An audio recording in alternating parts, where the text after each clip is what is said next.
Tonight's bedtime story is called Captive Cool Guy, and I just want you all to know that I don't have any tapestries hanging on my walls either, so if that makes you think I'm a little less uncool than you previously thought, then good. Let's begin. King Oliphant lay face down on his bed, his feet dangling off the bottom edge of the feather mattress. The sheets and blankets were tangled beneath his slim body. He had almost gotten all the way dressed before collapsing back onto the bed as a protest against putting his shoes on. The protest, he supposed, was directed at what his own life had become. It had been just over a year since King Oliphant's mother, Queen Sybil, had poisoned King Oliphant's father, King Curtis. It had not taken the royal council long to determine that Queen Sybil was the poisoner, since she confessed as soon as she was asked if she knew who might want to poison the king. Queen Sybil had been executed before the council crowned King Oliphant because everyone knew he would just pardon her if given the chance, which he certainly would have. Not because he was okay with her killing his dad, but because he would have preferred not to lose both of his parents within a matter of days, even if one of them had poisoned the other. Less than an hour after Queen Sybil was beheaded, the royal council crowned Oliphant, and he had been the king ever since. He was barely 20 years old when he was crowned, and now he was barely 21. Since he was little, he had known he would eventually become the king, but he had never thought it would happen so soon. King Oliphant knew he was not a good king, but what did people expect? He hadn't been a good prince either, and then tragedy had thrust the crown upon him prematurely. Did anyone really think that could be a recipe for a good king? Maybe some princes would have risen to the challenge, matured overnight, used the whole situation as a catalyst for self-improvement. King Oliphant had not done that. As far as he could tell, becoming king and the circumstances under which that had transpired had not changed his character at all, which was bad news for everybody. Another reason King Oliphant would have liked to pardon his mother was that she would have taken on a big chunk of his responsibilities. She had carried a sizable portion of the royal burden for King Curtis, so King Oliphant assumed she would have done the same for him. Although maybe that was why she had snapped and poisoned his father. Maybe she would have eventually poisoned King Oliphant too. What if King Oliphant had just asked his mom to be Queen Regent for a while, ruling in his name while he enjoyed his 20s, or at least his early 20s? Would pardoning her have made such an arrangement possible, or would that have been a bridge too far for the royal council? Someone knocked on the door of King Oliphant's royal bedchamber. "Your Highness? Are you in there?" King Oliphant said nothing. He recognized General Ferguson's voice, and he was not obligated to respond to General Ferguson if he didn't feel like it, which he did not. "Something wonderful has happened, Your Majesty," said General Ferguson, as if substituting majesty for highness would make King Oliphant more likely to respond. "Your forces have captured King Armand's favorite nephew. He was struck down by one of your loyal knights in battle and taken alive. He will be in your dungeon in a matter of days." King Oliphant could not have cared less about this news, which seemed like an opinion worth expressing. He rolled onto his back and called, "I don't care." "Well, you should care," said General Ferguson. "This gives us significant leverage in negotiations, which, frankly, we can really use right now." "Okay," said King Oliphant. "Sounds great." He looked up at the purple velvet canopy hanging over his bed. A moment later, he heard General Ferguson heave a sigh and walk away. King Oliphant promised himself that he would put his shoes on sometime within the next 5 or 10 minutes. King Oliphant had never set foot in the dungeon before. He'd been curious about it when he was a kid, but King Curtis had told him he couldn't take a tour of it until he was 16, and by the time he was 16, all interest in the dungeon had long since drained out of King Oliphant. He had been putting off this visit to the dungeon for 2 days, but members of the royal council kept saying, "It's customary, it's customary, it's customary," so much that eventually King Oliphant realized that what they meant was that if he didn't visit the dungeon, they'd never shut up about it. As it turned out, the dungeon was dark, wet, cold, and it smelled bad. Also, the ceilings were low. King Oliphant was only 5'8", and although he didn't have to stoop to keep from bumping his head, he walked with a slightly hunched posture anyway. General Ferguson was tall enough that he had to stoop, but he was psyched out of his mind to be in the dungeon, which King Oliphant found annoying. In addition to being tall, General Ferguson was lanky and red-faced. King Curtis had thought General Ferguson was awesome, but King Oliphant had never found General Ferguson to be awesome, not even when he was a little kid and still found stories about battle and wars and all that stuff fascinating. "Over this way," said General Ferguson. "We've got him all the way in the back, in one of the worst cells, right, Lyman?" "That's right," said Lyman. "Probably the second worst cell, but that depends on your criteria." Lyman was the royal jailer. He hated his job, but was also very proud and protective of it. He had strong forearms, high-water pants, and hair that hung down on his eyes. Sometimes the hair was clearly touching Lyman's eyeballs, yet he never brushed or blew it out of his face. How did it not drive him crazy? King Olfaunt had a premonition that one day he would snap and command Lyman to get a haircut. Lyman wore a ring with 3 big keys on it on a cord around his neck. Why only 3 keys? Did that mean most of the cells used the same key? That seemed like a stupid idea to King Olfaunt, but he didn't want to bring it up. Bringing up problems that he noticed meant listening to a bunch of different ideas for a solution, having to pick one, and then having to listen to endless updates and follow-up questions. Very early in his reign, he had learned not to express thoughts that would mutate into persistent aggravations. "This way, Your Highness," said General Ferguson. He waved at King Olfaunt with his torch. He did not need a torch. There were torches in sconces on the wall, and his torch did not meaningfully alter the visibility, but he'd insisted on carrying one. As soon as he'd set foot in the dungeon, General Ferguson had started acting all dungeony. What a loser. King Olfaunt followed General Ferguson through an arch into a narrow hallway lined with heavy iron doors. Lyman came next, and 2 bored guards armed with swords brought up the rear. "He's in the one all the way at the end," said General Ferguson with a little smirk. He acted as if that should mean something to King Olfaunt. It didn't. "I told him this one was worse," said Lyman, gesturing at a door on the right as the group walked past, "but he insisted that we put him in the cell on the end." "If he's in the cell on the end, that means he's deeper in the dungeon," said General Ferguson. "In fact, he's in the deepest cell in the dungeon." This fact made him radiant. "Like I said," said Lyman, "what constitutes worst all depends on your criteria." "Deeper is worse," said General Ferguson. "Deepest is worst." He stopped in front of the door at the end of the hall and motioned for Lyman to open it. "I know you're a difficult man to impress, Your Majesty," said General Ferguson, "but wait until you see this. You're going to love it." "Isn't it just King Armand's nephew in a cell?" asked King Olfaunt. "His favorite nephew," said General Ferguson. "And yes, but wait until you see him. Then the reality of the accomplishment will really sink in." As Lyman struggled to determine which of the 3 keys belonged to the cell containing King Armand's favorite nephew, King Olfaunt turned to look over his shoulder at the 2 guards. One of them was using the blade of his sword to make reflected torchlight zip around on the damp stone ceiling of the dungeon. The other had his eyes closed. "It has to be one of these," said Lyman. "This is why I hate this job so much. I get it, dungeons are supposed to be miserable, but does that mean nothing can work right? Not even for the guy in charge of the place?" "Don't worry, Your Highness," said General Ferguson. "We'll get it." King Olfaunt said nothing. He hoped his petulant silence would make General Ferguson feel embarrassed and stupid. The key clicked in the lock, and Lyman grunted. "Finally!" He pulled the door open, the hinges of which made the kind of groaning noise one would expect from the hinges of the door of the deepest cell in a dungeon. General Ferguson barged through the doorway with his torch, paused to admire something not visible from outside the cell, and then motioned for King Olfaunt to join him. "You have to see this, Your Highness. You're going to love this." King Olfaunt wondered if there was anything in the whole world that he could love to see. He didn't think there was, but he stepped into the cell anyway. "Look," said General Ferguson, "there!" He held his torch out toward the back right corner of the cell. There, seated on the floor with his hands shackled to the wall over his head, was a man. The man's hands were reddish-purple, their circulation restricted by the tight iron manacles around his wrists. At first, King Olfaunt took the man for middle-aged, but upon closer inspection he realized that the man was probably only a few years older than himself. He had long hair tied back behind his head with a strip of leather. A filthy bandage ran from his temple and down his right cheek.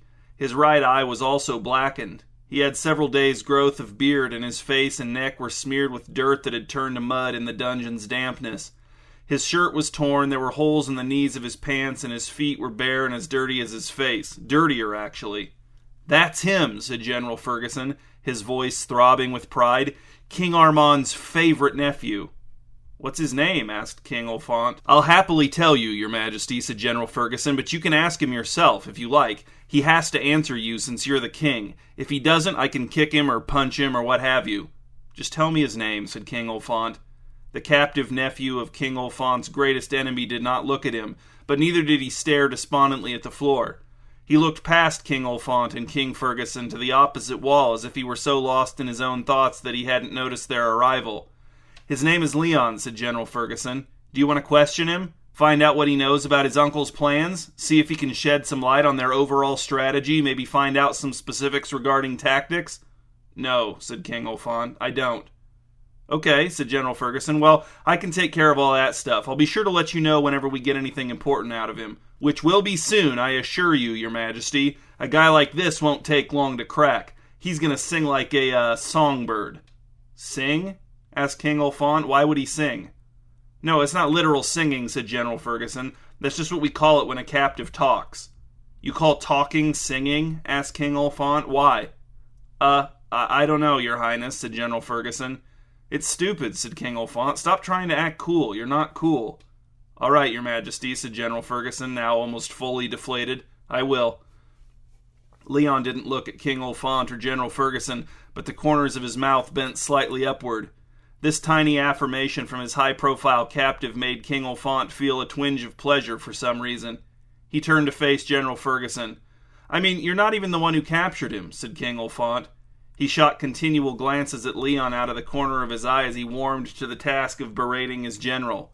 You've just been sitting here in the castle while Sir Hubert and Sir Rollet and Sir, whoever else do all the real fighting. They're the ones who captured this guy, so I don't know why you're so full of yourself all of a sudden. And don't bring up overall strategy or whatever else you take credit for to make yourself feel better about not risking your life in that stupid war. Your own sons are out there fighting while you're here bragging to me about how you're going to make this guy sing. Do you even hear how lame that sounds? Leon had wiped the smile from his face, but he was no longer pretending to look at the far wall. He was looking right at King Olfont, listening with what King Olfont considered to be a few outward signs of admiration. I'd quit this stupid war tomorrow, said King Olfont. I've mentioned quitting it before, but every time I do, the Royal Council throws a giant fit. I don't know why you all love this war so much, but I barely even know who King Armand is or why my dad hated him so much. And I don't want to know because I don't care. General Ferguson refused to look at King Olfont. He looked at his own hands instead. After a long pause, he appeared to realize he should respond, so he said, Yes, Your Grace. Are you being sarcastic? Asked King Olfont. No, of course not, said General Ferguson. Then why did you call me Your Grace? That's not in your regular rotation. You always call me Your Highness or Your Majesty. I just think it's a little weird that you would choose Your Grace right now while I'm chewing you out in front of this captive that you love so much. I don't love the captive, Your Majesty, said General Ferguson, and I won't call you Your Grace again. Well, this was a waste of time, said King Olfont. He turned to give Leon one final look. Leon met his eyes with neither fear nor defiance. Not even with interest, really. He was definitely looking at King Olfont, but in a very detached way. Without knowing why, King Olfont suddenly felt silly, maybe even a little corny. He gave Leon a nod that he hoped seemed nonchalant and then left the cell. Behind him he heard a thud and a grunt. He realized that General Ferguson had kicked Leon. Despite the fact that he considered Leon to be cooler than General Ferguson, the kick pleased King Olfont, again for reasons he did not understand. He was supposed to have lunch with a member of the Royal Council, he had forgotten which one, but he decided to skip the lunch and return to his chambers instead. He had a sudden urge to be alone with his thoughts and, yes, his feelings too, and King Olfont intended to satisfy that urge. Lyman was surprised to see King Olfont back in the dungeon, especially without General Ferguson or any guards. Your Majesty, I didn't expect you. Did you send word that you were coming, or... He dropped something under his chair just inside the dungeon entrance, stood, and rapidly brushed his hands together, as if to remove the evidence of, what, sandwich eating? Why should I have to send word that I'm coming to visit my own dungeon? Asked King Olfont. Well, you shouldn't have to, said Lyman, and you don't have to. So, welcome. Welcome back. I'm going to see that captive again, said King Olfont. King Armand's nephew. Take me to that cell and open it up for me. Got it, said Lyman. I'm on it. He picked up the cord with the keyring on it from his desk and looped it over his neck. Then he paused to give King Olfont a brief up-and-down look, perhaps perplexed by the king's change of outfit. King Olfont had decided that his usual kingly finery was not appropriate for the dungeon. It looked and felt ridiculous in such a grim context. Instead, he had opted for a normal shirt, normal vest, normal pants, and normal shoes. Normal in terms of the impression they made on those who saw someone wearing them. They were all well made and expensive, of course, but no reasonable person would call them fancy. King Olfont also wore his most subtle crown. This way, Your Majesty, said Lyman, not bold enough to allow himself any comment or question pertaining to the king's clothing. King Olfant followed Lyman through the cramped, twisted halls of the dungeon. "We have captives in these other cells too, don't we?" asked King Olfant. "Of course, your majesty," said Lyman. "How come they don't make any noise?" asked King Olfant. "I don't know," said Lyman. Eventually they arrived back at the deepest cell in the dungeon. Somehow Lyman again struggled with the lock, trying all 3 keys multiple times. Would this be the moment that King Olfant snapped and forced Lyman to get a haircut? It felt like it might be. The moment felt very close. But one of the keys finally produced the clumsily sought click of success, and Lyman pulled the door open, poking his head inside to make sure Leon hadn't escaped his shackles. Satisfied that nothing seemed amiss, he stepped back from the door and gestured for King Olfant to enter. "Here you go, your highness." "Wait down the hall where you can't hear us talking," said King Olfant. "I don't want you eavesdropping on stuff that could be top secret." "Yes, your majesty," said Lyman, failing to conceal his disappointment. King Olfant watched the jailer shuffle toward the opposite end of the hall. "Farther. Farther. Okay, there is fine." Then he took the torch from the nearest sconce and entered Leon's cell. The prisoner's posture had not changed since King Olfant had seen him that morning, but then again, how could it? He was clamped in place. A small variety of leg positionings was the full range of movement afforded Leon. That and the height at which he held his head, which was now up and facing King Olfant as he stood just out of reach of Leon's feet, peering down from what happened to be a kingly height by default. "You're back," said Leon. "By yourself this time." It was the first King Olfant had heard of Leon's voice, which was low and coarse. It sounded like an affectation, yes, but an affectation of a man of taste. "Yeah," said King Olfant, "I'm back." He felt weirdly self-conscious again, the very feeling that made him resent Leon, but also the feeling that had drawn him back to this cell. Leon looked at King Olfant as if he were perfectly content to think about other things until King Olfant said something, as if he'd actually prefer to just stay inside his own thoughts and never have to hear what King Olfant had to say. The look made King Olfant second-guess several conversation starters. Finally he said, "What makes you King Armand's favorite nephew?" "Weak competition," said Leon. King Olfant tried not to laugh, succeeded, then failed as soon as he let his guard down. Nothing in Leon's expression revealed satisfaction at having achieved the laugh, which made King Olfant mentally kick himself. "How old are you?" 24, said Leon. "I'm 21, said King Olfant. "I thought you were like 18, said Leon. "What happened to your other clothes?" King Olfant was filled with shame, but nothing about the way Leon inflected his voice indicated that he was being intentionally insulting. If King Olfant got angry and lashed out, he would be the one who looked foolish. "I changed," said King Olfant, trying to sound casual. "I had to wear those other clothes for this lunch meeting thing, which I blew off. Didn't even go. So, yeah, I was wearing those other clothes for no reason, it turns out. Totally pointless, so stupid. Being a king is just like that. Constantly that. That kind of stuff, I mean." "Wow, yeah," said Leon, "I'd hate to be you, wearing fancy clothes and skipping lunch dates. Much rather just stay chained to a wall." "Ha ha," said King Olfant. "Touché." Leon smirked, and King Olfant desperately wished he could retract his touché, but he could not. How did Leon do it? He was sitting on the floor, he was covered in filth, wounded, his clothes were tattered, he was literally shackled to the wall and his hands had turned purple, yet he had all the power in the conversation. It was maddening. "So listen," said King Olfant, masking his inner turmoil with all of his might. "I'm going to shoot straight with you here." "Shoot straight," said Leon. "Got it."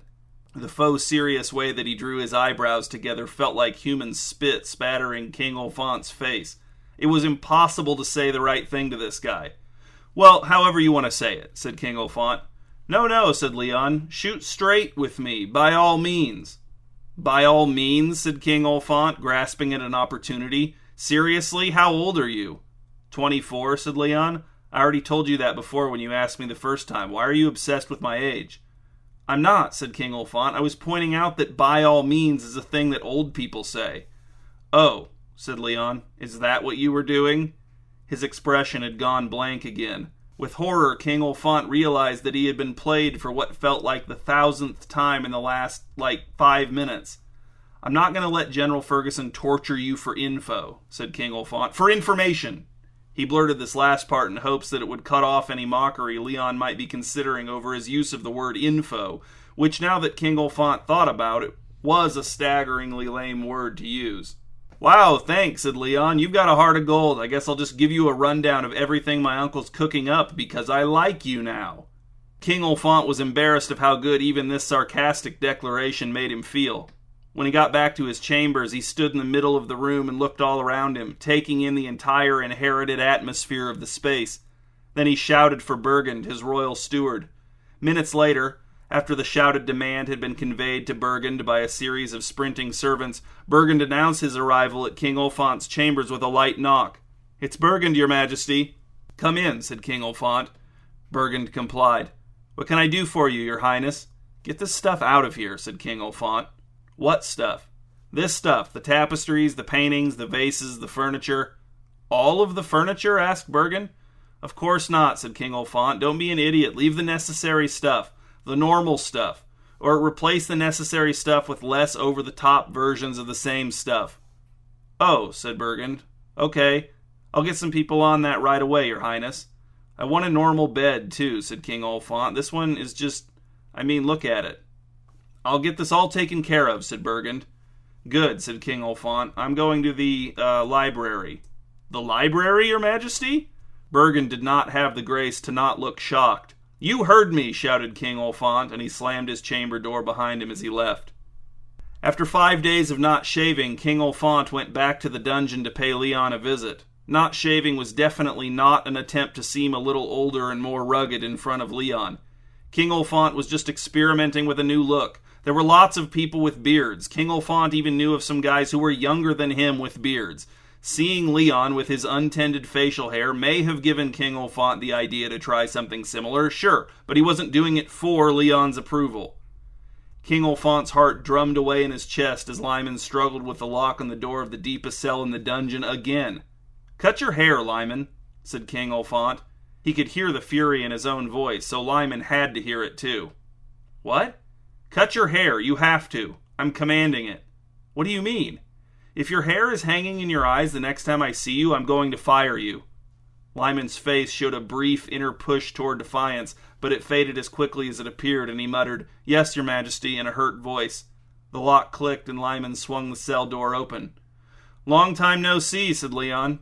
"What does that mean?" asked King Olfant with what he hoped was a cruel sneer. "You seriously don't know what it means?" asked Leon. "You've never heard that before? Like, do you want me to define each word for you, or what?" No," said King Olfant. "No, I think I can figure it out on my own." He said it in a sort of wry voice, and he was proud of his save. "Wow," said Leon, "you must be one of those scholar kings." King Olfant paused to think of a retort, but nothing came to him. This was already crumbling. "I just think it sounds old-fashioned," said King Olfant, "and I was surprised you would use an old-fashioned saying. I thought you were too cool for that." "Maybe I'm bringing it back," said Leon. He leaned back, his loose ponytail flattened against the dark and dripping dungeon wall. His legs were stretched out in front of him, and his feet were splayed in an aggressive display of relaxation.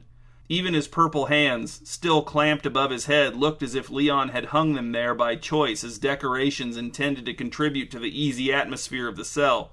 "Where did you get such a grubby shirt?" asked Leon. "Did you send some servants out to rub it in the dirt before you put it on?" "Oh, this?" said King Olfant. "No, I just got done riding before I came here. Horse riding." "Huh, yeah, I guess my horse must have kicked up a lot of dirt. I didn't notice." He ran his hand over his bristly chin, trying to make it look like an absent-minded gesture, something unconscious, something habitual. Leon didn't take the bait. Perhaps he had recognized it as bait and had decided to never comment on King Olfant's facial hair, to just pretend to never notice it. "So," said King Olfant, "has anyone tortured you in the last few days?" Leon let himself grin for the first time since he'd been in the dungeon. Well, the first time that King Olfant had seen. It was a strange grin, though, a little lopsided, and Leon's eyes were slits. His teeth were straight and white and seemed almost as incongruous with the dungeon as King Olfant's fancy king clothes had been, although the teeth somehow fit perfectly with Leon's dirty, wounded, scruffy face.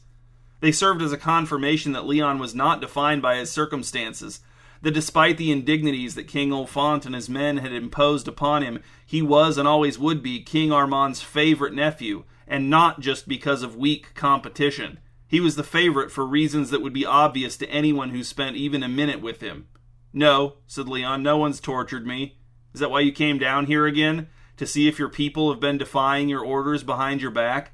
Is that a common problem for you? Subjects openly contradicting you? No, said King Olfont. No, that's never been a problem. He knew giving straight answers to Leon's mocking questions was what a sucker would do, but he could not figure out how to talk to him. He hated Leon so much, but couldn't stand the thought of Leon hating him. So why are you back? Asked Leon. Just hoping I'll mention that thing you're growing on your face? Huh? Said King Olfont. Oh, no, I'm not growing a beard. I just didn't bother to shave this morning. Oh, okay, said Leon. Well, if that's only one day's growth, then yeah, you don't have to be as ashamed. I was worried you might have been working on that since the last time I saw you. His face had gone blank again. King Olfont felt the ice crackling beneath his feet. The reason I'm back, said King Olfont. He paused. He'd been going over this in his head since last night, and he had to phrase it exactly right. Is that I've decided to move you to a different cell. You're a valuable hostage, and I assume your uncle will want to negotiate your return at some point, and I don't want you to take a report back to him that we mistreat hostages in my kingdom, especially hostages with royal blood. I don't have any royal blood, said Leon. The Queen, King Armand's wife, is my dad's sister. Well, you're still related to royalty, said King Olfont. Thanks for the offer, said Leon, but I like it here. No, I'm saying the new cell will be a lot more comfortable, said King Olfont. You won't have to have your hands shackled to the wall. So sweet of you to offer, said Leon, but I must decline. I'm not offering, said King Olfont. I'm telling you what's going to happen. Then I guess I have no choice, said Leon with a big fake sigh. I mean, you're the king around here, after all. So you do want to switch cells? Asked King Olfont, now just openly floundering. Oh, this is about what I want, said Leon. In that case, I want you to recite a poem for me. Make one up off the top of your head. If you're asking what I want, that's what I want. King Olfont felt angry tears welling in his eyes. He wanted to kill Leon. But if he killed Leon, how would he ever convince Leon that he could be cool too, that they could be friends? Behind King Olfont, he heard a throat clearing meant to draw his attention. He turned to see Lyman standing in the doorway of the cell. Why are you here? Asked King Olfont. I told you to stay down the hall. You finally noticed him, said Leon. I was hoping he'd get to hear your poem, too. You've been standing here that long? Asked King Olfont. I didn't want to interrupt anything, said Lyman, but, Your Majesty, General Ferguson wants to speak to you right away. He says it's vitally important. He's waiting for you in the war room. Didn't I tell you to cut your hair by the next time I saw you? Asked King Olfont. Yes, said Lyman, but that was only a few minutes ago. I thought you meant to cut it by tomorrow. Did I say by tomorrow? Asked King Olfont. How about I answer for you? No, I did not say by tomorrow. I said that if your hair was hanging in your eyes the next time I saw you, I would fire you. Then I didn't see you for a while, and now I'm seeing you again. So this, right now, is the next time I'm seeing you, and your hair is hanging in your eyes, just like always. Therefore, you're fired. I'll cut it right away, Your Majesty. Just give me a minute. I'll do it with the knife at my desk. Wow, said King Olfont, that would be such a great solution if I had said to make sure your hair was out of your eyes the time after the next time I saw you. But since I didn't say that, then I guess your solution isn't great at all, and you're still fired. Behind him, King Olfont heard Leon laugh. A small laugh, yes, but it sounded like the laugh of someone who was sincerely amused. King Olfont didn't spoil the moment by turning to acknowledge it. Instead, he floated past Lyman, out of the dungeon, and all the way to the war room. We have to trade him, said General Ferguson. His eyes were red and wet. The palms of his hands were also red from all the table smacking he'd been doing since he'd gotten the bad news from the war front. He's more valuable here, said King Olfont. Sorry. You're not sorry, shouted General Ferguson. He hadn't used any honorifics to refer to King Olfont since he'd gotten to the war room, not even Your Grace. He gives us leverage, said King Olfont. You said that yourself. You said that was a good thing. Yeah, he gives us leverage in case something like this happens, shouted General Ferguson. They got both of them, Your Majesty. King Armand's forces captured both of my sons. Don't take this the wrong way, said King Olfont. And I'm pretty sure you are going to take it the wrong way, but I'm telling you not to. He paused, giving General Ferguson time to prepare himself to not take it the wrong way if he so chose. But Leon is worth a lot more than your two sons. We would clearly be on the losing end of the deal if we traded King Armand's favorite nephew for two sons of one of my generals. I'm your top general, said General Ferguson. The The way he gritted his teeth as he said it made it clear that he had not taken King Olfant's advice, that he had instead taken what King Olfant had to say in the worst possible way. And my boys are great warriors in their own right. Each one of my boys is worth 10 Leons. Trading 1 Leon for both of my sons is an insult almost too great to comprehend, but it is an insult I will gladly bear if it means I get to see my boys even one more time. Well, that's not going to happen, said King Olfant, because I need Leon to stay here until an offer comes along that really blows me away. And don't run to the rest of the royal council to whine about this as soon as I leave. With that, King Olfant left. He wondered if General Ferguson waited even a full minute before running off to whine to the rest of the royal council. King Olfant awoke in darkness to the sound of a scuffle in the hall outside his chambers. A moment later the door swung open and in stepped Leon, a torch in one hand and a sword with blood running down the blade in the other. His hands, despite days spent shackled to the wall with inhibited circulation, appeared fully functional. King Olfant sat up in bed, relieved to not be caught wearing anything fancier than a simple nightshirt. Did General Ferguson let you out? Nope, said Leon. Why, is he mad at you too? Yeah, said King Olfant, very. So who was it? The jailer, said Leon, really upset about the whole haircut incident. Oh, said King Olfant. Did he cut his hair, though? Leon chuckled. It was the second real laugh King Olfant had gotten out of him in the last 24 hours. Maybe there would have been hope for a friendship. If only he could have kept Leon captive for another week, or maybe a month, 2 months. No telling how long it would have taken, but they would have gotten there eventually. King Olfant was sure of it. Leon walked to the middle of the room and held the torch out in front of him as he turned in a slow circle, taking in the bare walls and sparse furnishings. I'm surprised, he said. I took you for a tapestry man. Nah, said King Olfant. I like to keep things simple. Well, said Leon as he approached King Olfant's bed, you're not cool. But maybe you're not as uncool as I thought. He plunged his sword into King Olfant's chest, who died happy.